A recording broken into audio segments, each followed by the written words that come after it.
This organization is working to support women survivors of the Siege of Marawi, the longest period of urban warfare in the modern history of the Philippines.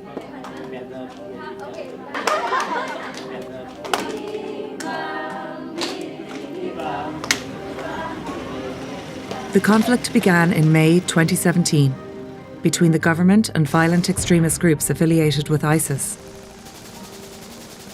After 5 months of conflict, the battle left Marawi in ruins.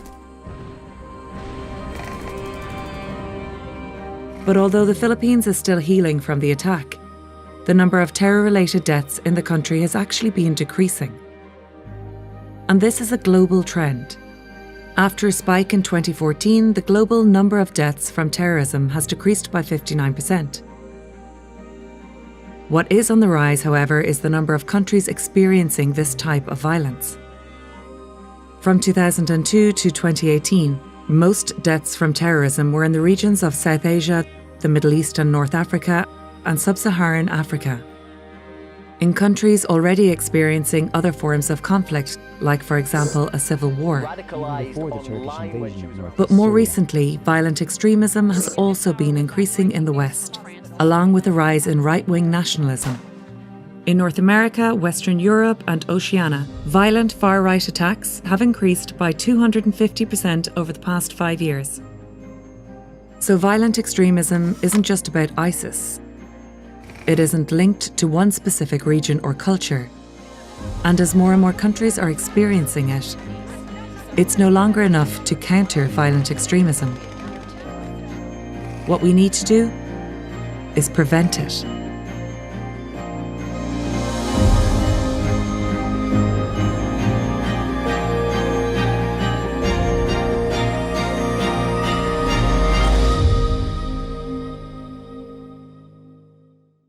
Violent extremism refers to the support or use of violence to achieve a goal. Whether that's religious, political, economic, or social. Often referred to as terrorism, this form of violence glorifies the supremacy of a particular group. There may be differences in territories and targets, but what is central to all forms of extremism is the formation of a narrative.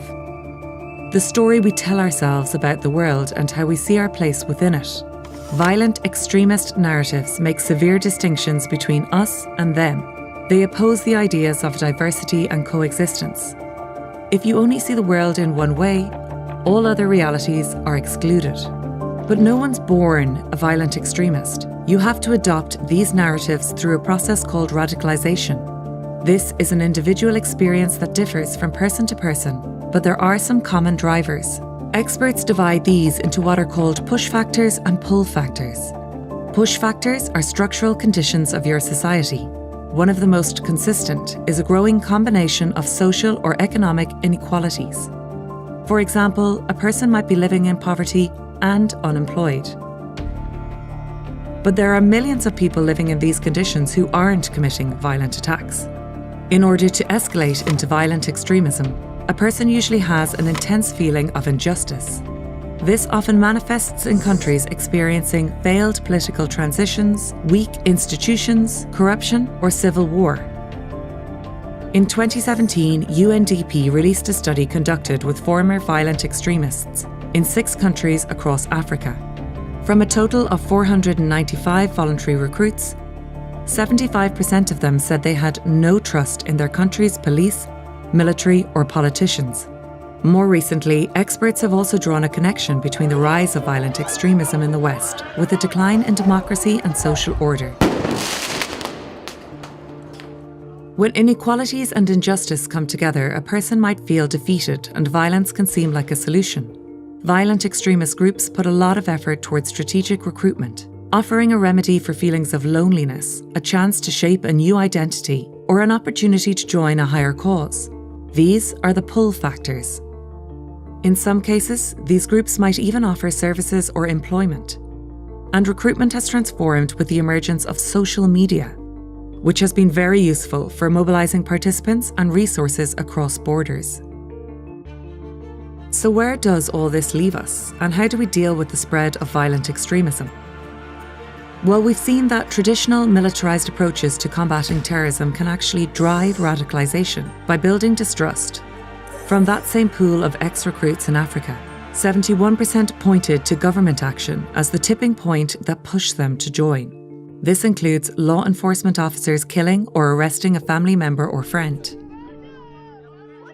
But as violent extremism spreads, we're also seeing an international push towards its prevention, what's commonly referred to as Preventing Violent Extremism, or PVE. Prevention relies on national and international action, like promoting the rule of law, fighting corruption, and strengthening government capacity to deliver services to all citizens. It also relies on work at the community level, in a number of different areas. One of these is gender equality and women's empowerment.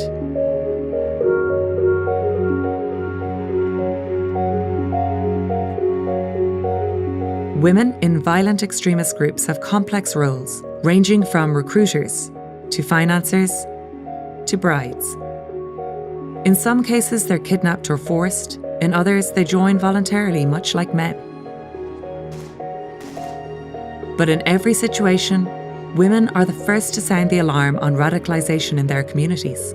They have the knowledge, trust, and access to lead prevention work on the ground. In the region of Lake Chad, for example, UNDP trained 200 women in the prevention of radicalisation. With this understanding of the root causes of violent extremism, they now educate their communities, pushing for more discussion between different groups to resolve conflicts. Another area of PVE is youth education and empowerment. More than half of the world's population is under the age of 30, and over 408 million youth are living in areas of armed conflict and organised violence, where violent extremism is more likely to take root. Not all recruits are young, but the average age is usually mid-20s. This has led people to assume that youth are simply vulnerable and have no real agency over their actions. But only a small minority of the world's youth are actually engaged in violent extremism. When they're given the opportunity to learn critical thinking skills, young people can become key allies in prevention. In Morocco, for example, schools are reimagining youth as grassroots leaders. They're running programs that get high school students talking about the importance of tolerance, diversity, and citizenship. Another key area is religious leadership. Many voluntary recruits indicate religious reasons for joining these groups. But the reality is they have little understanding or haven't even read the religious texts they're fighting for.